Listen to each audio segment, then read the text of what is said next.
It's 7 p.m. Tuesday, July 23rd, here in Seoul. Coming up on NEWSCENTER tonight. A showdown in Switzerland over Japan's trade restrictions against South Korea. Seoul and Tokyo will lay out their cases to global delegates at the World Trade Organization in Geneva. Chinese and Russian warplanes enter South Korea's air defense identification zone, prompting an angry response from Seoul. South Korea summons officials from both nations to lodge formal complaints. U.S. President Donald Trump's National Security Advisor John Bolton comes to South Korea to discuss issues including the trade conflict with Japan and North Korea's denuclearization. And the South Korean men's water polo team bounced back from 4 straight losses to secure their first ever win at the World Aquatics Championships in Gwangju. NEWSCENTER begins now.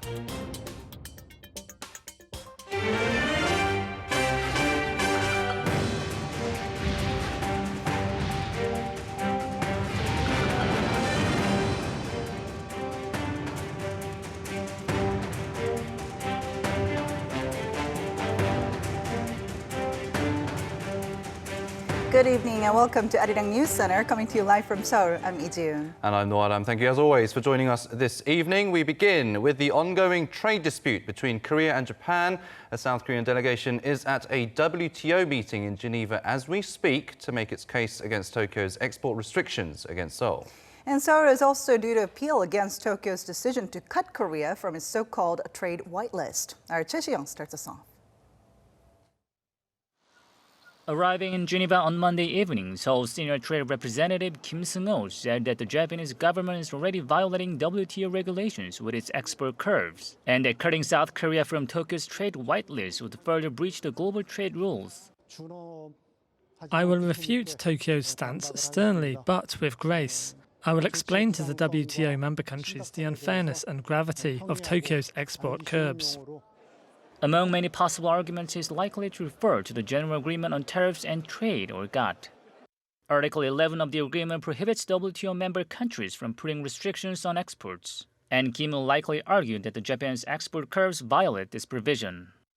And on Japan's move to take South Korea off its trade whitelist, Kim can argue that Japan is violating the most favored nation rule aimed at giving equal treatment to all other WTO countries, a rule guaranteed under paragraph 1 of Article 1 in the trade agreement. The Council, made up of representatives of 164 countries, functions as the WTO's top decision-making body, aside from the ministerial-level conference that's held every 2 years. Seoul aims to win other countries' support so it can heighten pressure on Tokyo. Meanwhile, South Korea's Trade Minister Yoo Myung-hee is visiting Washington this week to highlight the unfairness of Japan's export restrictions. I will meet with U.S. trade experts and clarify the ramifications of Japan's export curbs on companies in the U.S. and the rest of the world. It remains to be seen how the international community will react to the remarks made by Seoul and Tokyo during what promises to be a tense council meeting in Geneva. Choi Si-young, Arirang News. Meanwhile, President Moon Jae-in has called for political unity to effectively deal with the ongoing trade spat. President Moon held a luncheon today at the Blue House with around a dozen members of the ruling Democratic Party of Korea. According to Blue House spokesperson Ko Min-jung, the president said it's important to give hope and confidence to the people through cooperation among the parties at a time like this. He pointed out that global organizations like the IMF and OECD are asking why South Korea is not injecting more funds despite its solid finances, and reiterated the importance of the extra budget. Floor leader Lee In-young also said he was disappointed in the lack of progress on the budget and promised his party's full support for the budget. And the trade spat with Japan is likely to weigh on Korea's growth, as the Bank of Korea has hinted that the country's growth outlook for this year might have to be cut. Our Kim Mo-kyun has more. Bank of Korea Chief Lee Ju-yeol spoke Tuesday of a possible cut in the central bank's growth outlook for this year if Seoul's trade dispute with Tokyo continues. Addressing the Parliament's Finance Committee, Lee said that the BOK's growth projection of 2.2% announced last week did not sufficiently reflect Japan's export restrictions. If Japan's export curbs become more severe, that will have a negative impact on the economy. In this case, the economic growth outlook could be downgraded. When asked by an opposition party lawmaker whether the BOK could cut the key rate within this year, Yi said that it's too early to tell since developments in the economic conditions of financial markets at home and abroad should be taken into consideration. But when asked directly about the effects of Japan's export curbs on the financial market, the BOK Chief said that the bank has been closely monitoring the situation over the past 3 weeks, but there's no need for serious concern as there were no unusual movements in the markets. He also touched upon the importance of swiftly passing the government's supplementary budget proposal, which has been pending at the National Assembly for nearly 3 months. He said that generally, around $8.5 billion in extra budget spending could raise the economic growth rate by 0.1%. But even if the budget bill is passed, delays in its execution will reduce its effectiveness on growth. Kim Mo-gyun, Arirang News. South Korea is temporarily allowing companies affected by Japan's trade restrictions to have their employees work longer than the maximum 52-hour work week. Describing Tokyo's measures as a quote-unquote social disaster, Minister of Labor Lee Jae-gap said on Monday that the new policy will be in place for a maximum of 3 months. He said the move will let South Korean firms to focus more on research and development to reduce their dependence on Japan for tech-related items. After 8 months since the Supreme Court's landmark ruling on Japanese firms' wartime forced labor, the victims in one of the cases are now calling on the courts to begin selling off the assets of the involved firm. Our Lee Ji-won has the story. 5 victims and families of victims who were forced to work for Mitsubishi Heavy Industries during Japan's colonial rule over South Korea requested a local court on Tuesday to sell off the firm's South Korea-based assets to compensate them. The court has already frozen $680,000 worth of Mitsubishi Heavy Industries' local patent rights and assets. The victim's lawyer said at the press briefing that the decision comes as the firm has not been carrying out the Supreme Court's orders for the past 8 months, and that the firm has been ignoring their polite request for meetings. It's the general and humanitarian understanding that the human rights of the victims be restored. But Japan, which is a judicially independent country, intervenes in the rulings and goes a step further to stop Mitsubishi from carrying out the order. It also regretfully is taking economic retaliation against South Korea. As the victims are very elderly, we cannot wait much longer, and we strongly urge Japan to apologize and compensate the victims.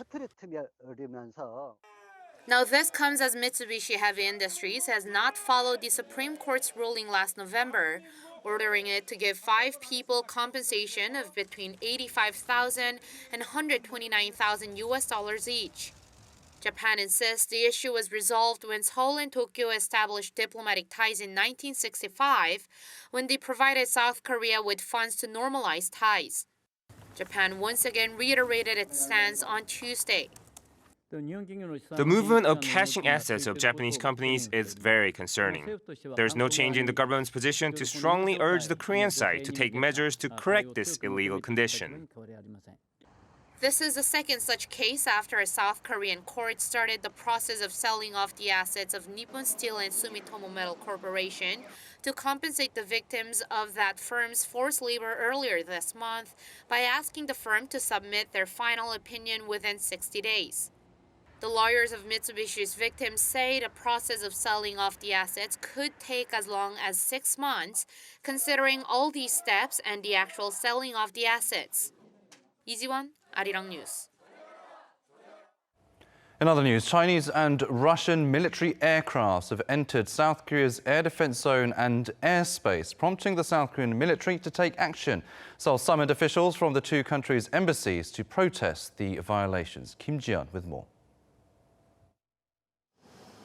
5 foreign military aircraft entered South Korea's Air Defense Identification Zone, or KADIZ, without authorization on Tuesday morning.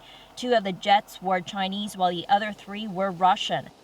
The incident started after 2 Chinese H-6 aircraft entered the northwestern part of KADIZ at 6:44 a.m. and went in and out of KADIZ until later joined by 2 Tu-95 Russian bombers. Then they headed south.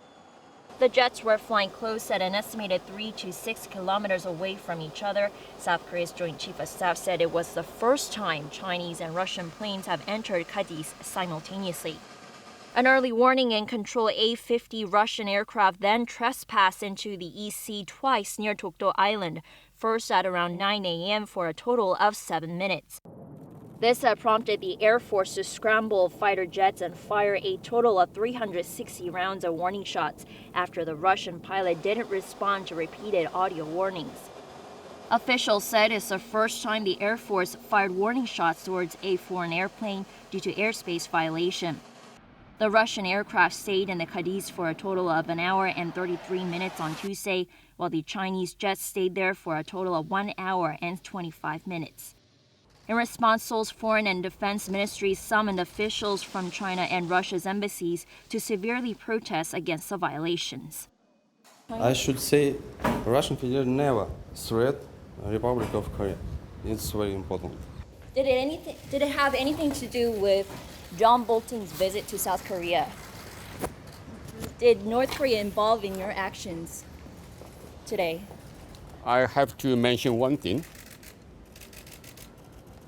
Air recognition area is not airspace, okay? Seoul's defense ministry said it has expressed regret to the officials and strongly requested for preventative measures. Regarding the Russian aircraft violating South Korea's airspace, the ministry said it sees it as a grave incident, and if similar actions happen again, it warned Seoul will put all options on the table to respond accordingly. Seoul's foreign ministry and the Blue House echoed the remarks. The top office said Director of National Security Chung Yong sent a message to Nikolai Patrushev, the Secretary of the Security Council of the Russian Federation. Kim Ji-yeon, Arirang News. Meanwhile, President Trump's top national security advisor, John Bolton, is in Seoul right now to meet with South Korean officials. His trip is expected to give a clearer picture of where the U.S. stands on various security issues and whether Washington is ready to step in to help end the trade row between Seoul and Tokyo. Yoon Jung-min with the details. U.S. National Security Advisor John Bolton arrived in Seoul on Tuesday afternoon for a 2-day visit. It is his first solo visit to the country since he took office in March last year. He will meet his South Korean counterpart Chung Eui-yong as well as Foreign Minister Kang Kyung-hwa and Defense Minister Chung Kyung-do on Wednesday. The two sides are expected to discuss a range of issues centered on diplomatic efforts to achieve the denuclearization of North Korea and military measures to support those efforts.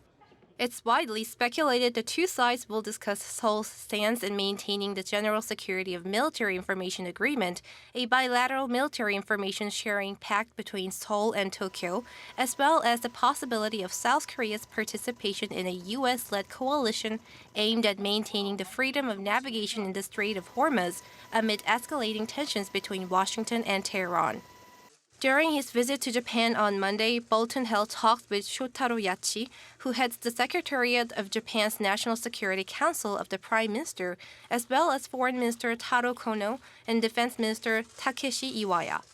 Bolton's visit comes after President Trump had stated last Friday he's willing to get involved on the ongoing trade spat between South Korea and Japan if need be, but added that he prefers the two countries to work out a solution on their own. President Moon Jae-in had requested President Trump's involvement during their bilateral summit in Seoul last month. This as part of Seoul's move to resolve the issue diplomatically amid a slew of Japanese media reports at the time on the possibility of Tokyo slapping economic restrictions on South Korea as retaliation for Seoul upholding local court rulings to liquidate assets of certain Japanese companies operating in South Korea to compensate the Korean victims of Japan's wartime forced labor. Yoon Jung-min, Arirang News. President Trump says the U.S. recently had what he's calling some very positive correspondence with North Korea. Both sides, he says, wants to restart the nuclear talks. Lee Seung-jae reports. Speaking to reporters at the White House on Monday, President Trump said his administration recently had positive correspondence with the North Koreans as they continue to work toward resuming talks on denuclearization. No, we just have a very good relationship, and probably they would like to meet, and we'll see what happens. There was a little correspondence recently, very positive correspondence with North Korea. Again, there's no nuclear testing, there's no missile testing, there's no nothing. When they're ready, we'll be ready. With Pyongyang and Washington deadlocked over the stalled nuclear talks, the leaders expressed a willingness to resume talks in the near future during last month's historic meeting at the DMZ. However, North Korea warned last week that if the U.S. broke a pledge not to hold a military exercise with South Korea, the talks could be at risk. U.S. Secretary of State Mike Pompeo rejected the notion that military drills will breach any agreement between the two leaders. Seoul has also stated the military exercise will go ahead as planned next month. Pompeo said Monday that he hopes Pyongyang takes a different position when they resume nuclear talks.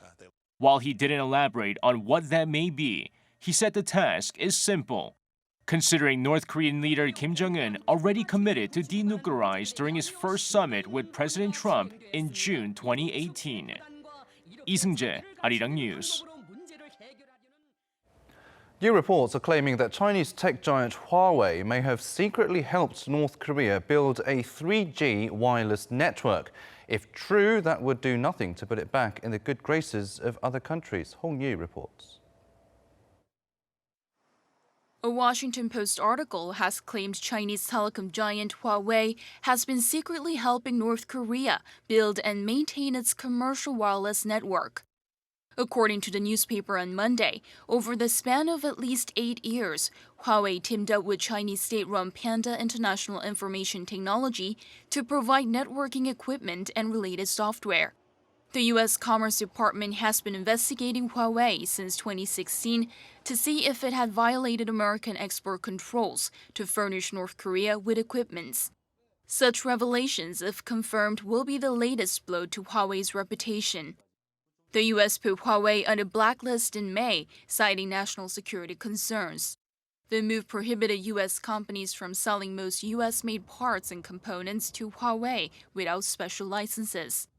But President Trump allowed American firms to resume sales to Huawei at the end of June, amid Washington's efforts to restart trade negotiations with Beijing.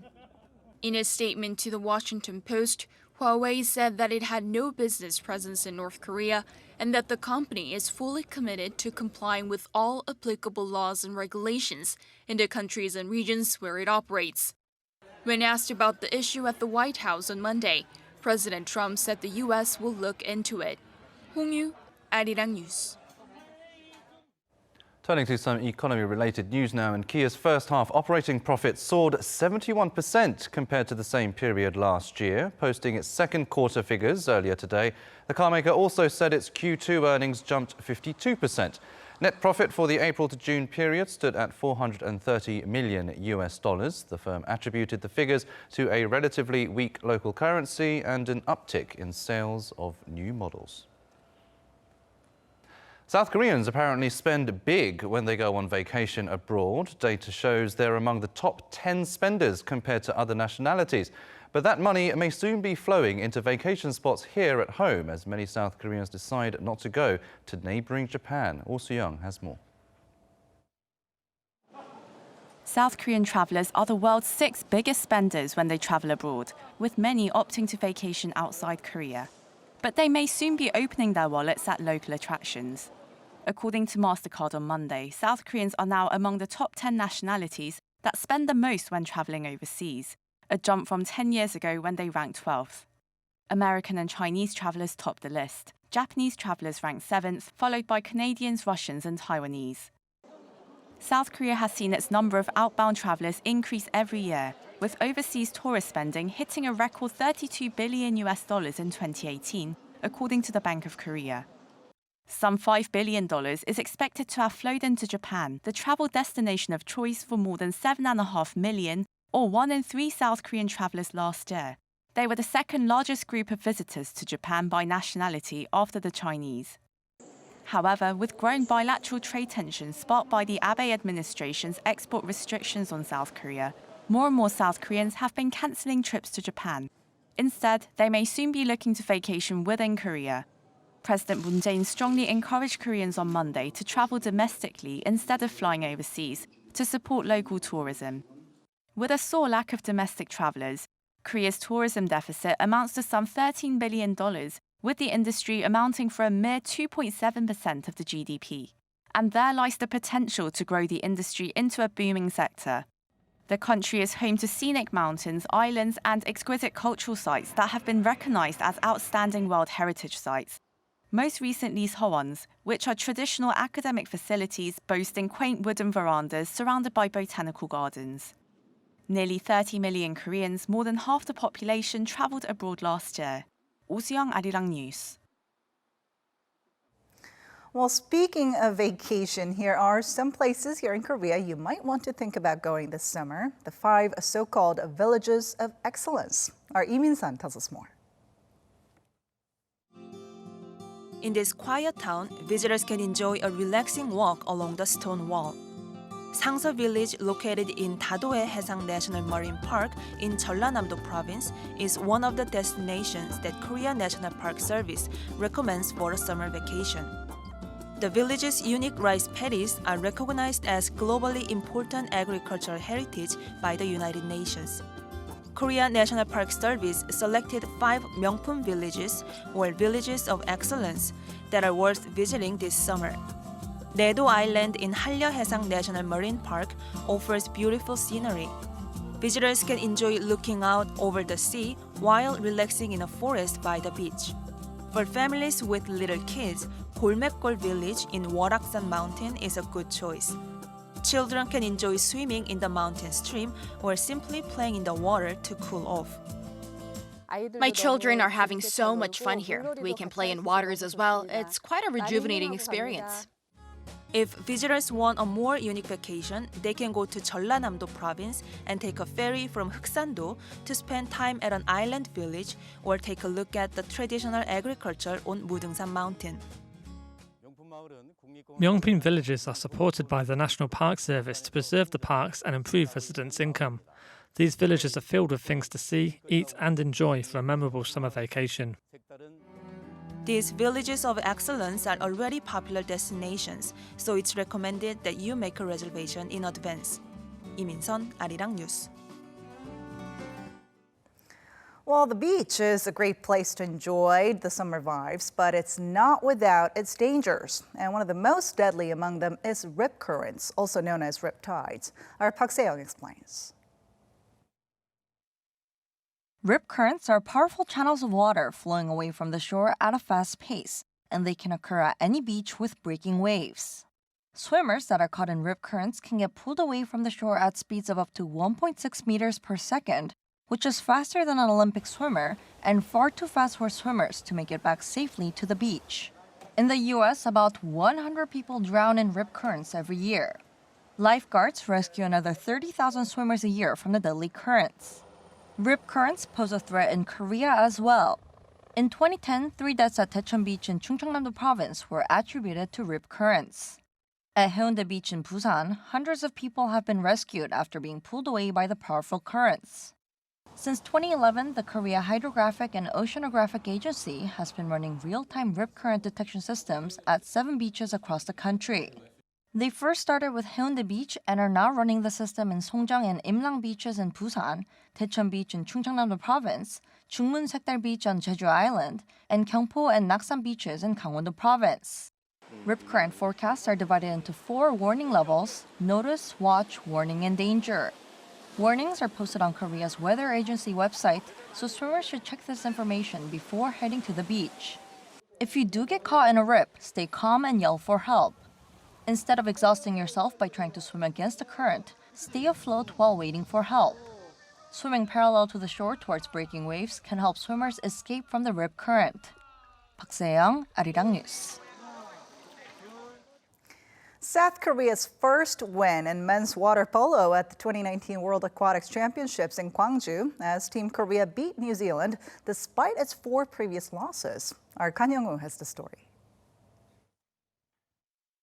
The South Korean men's water polo team got their first victory at the FINA World Aquatics Championships in Gwangju, defeating New Zealand 17-16 on Tuesday after their match went to a penalty shootout. Despite losing all 4 of their previous matches by a combined score of 15-89, the South Koreans jumped into the water with their heads up high. Team Korea struck first, scoring the first goal of the match less than a minute into the first quarter. The Kiwis stormed right back, finding the back of the net twice within the next 2 minutes. But the South Korean players were not about to surrender. During our last match, there were times when we lost the lead, but we came together to never give up until the end. We said, we know we can do this. If we don't give up until the final bell rings, we can win this. After 11 lead changes and 4 nail-biting quarters, the two teams were tied at 12 each. Then in the penalty shootout, Team Korea's goalkeeper Lee Jin-woo made the vital save, stopping New Zealand's second penalty, and Team Korea won the shootout by 5-4.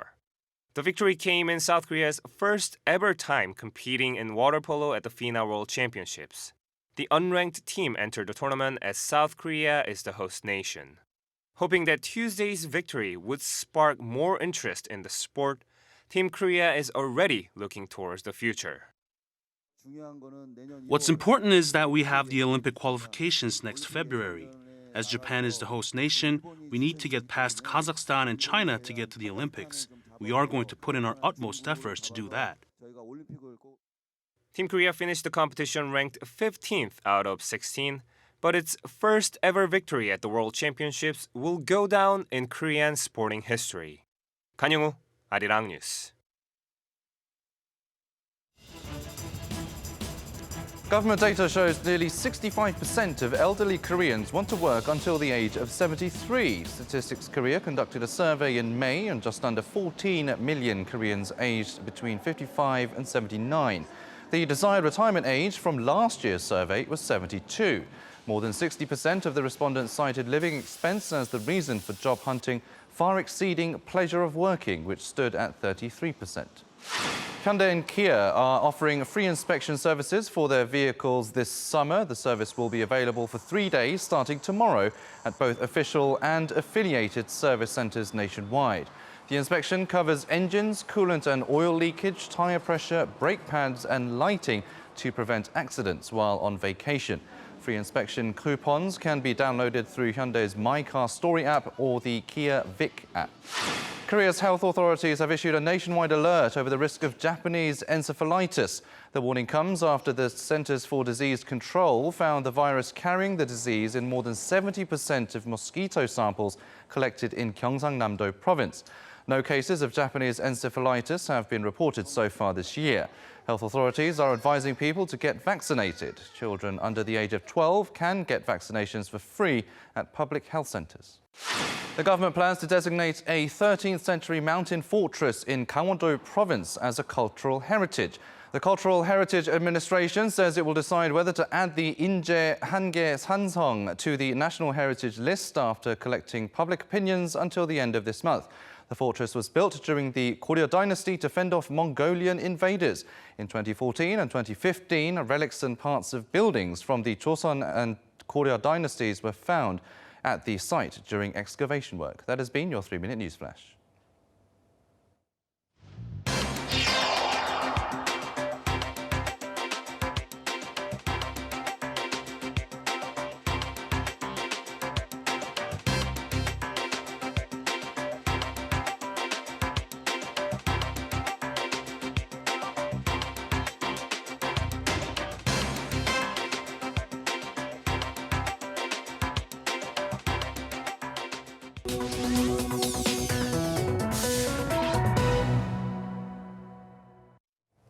It's now time to take a look at the digital media content available on Arirang's social media platforms. And Onni News is back with some top trending stories.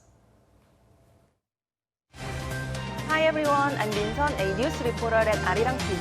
Here's today's Onni News.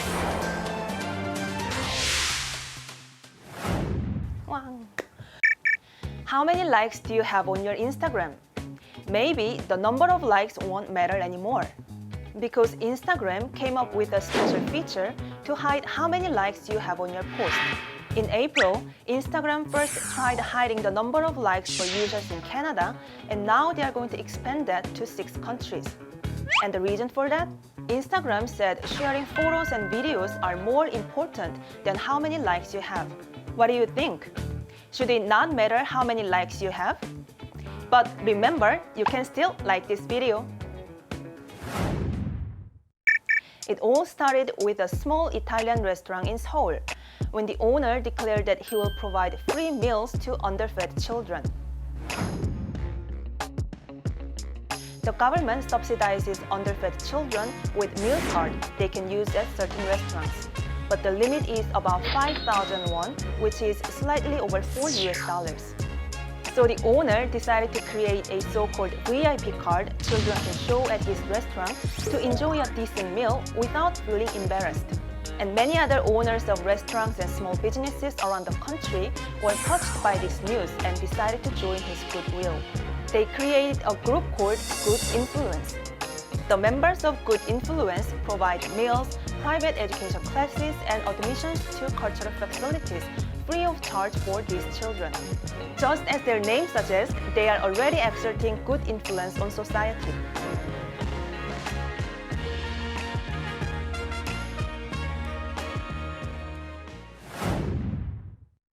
Did you know that all puppies have different nose print, just as people have different fingerprints?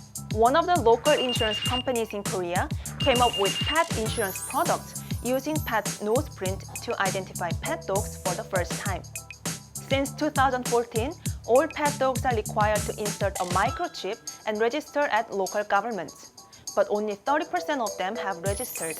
Because it's difficult to identify pet dogs with the current registration system, some pet owners have abused the system to join pet insurance for one dog and claim cost for multiple other pets. Now with this new fintech, the insurance company have a more reliable way to identify their customer dogs. That's it from This On New Today. Make sure to like this video and subscribe our channel. Bye!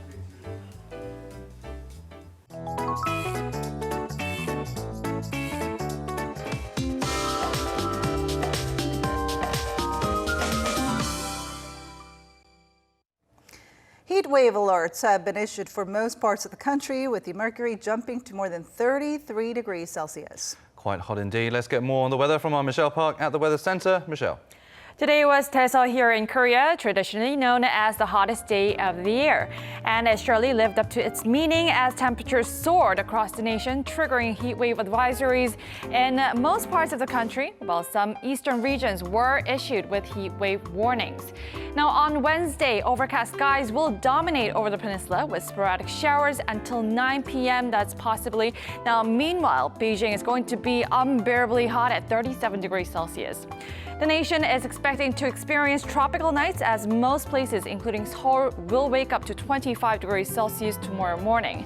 And high temperatures will grip the nation by the afternoon, with Seoul topping out to 30 degrees Celsius, while Gwangju and Daegu hits up to 33 and Gyeongju higher at 34 degrees. From Thursday, another round of monsoon rain will drench the country, which should relieve some of the heat in the air, at least until Saturday. And this shows to be the last bit of monsoon rain of this season. I'll leave you with the weather conditions around the world.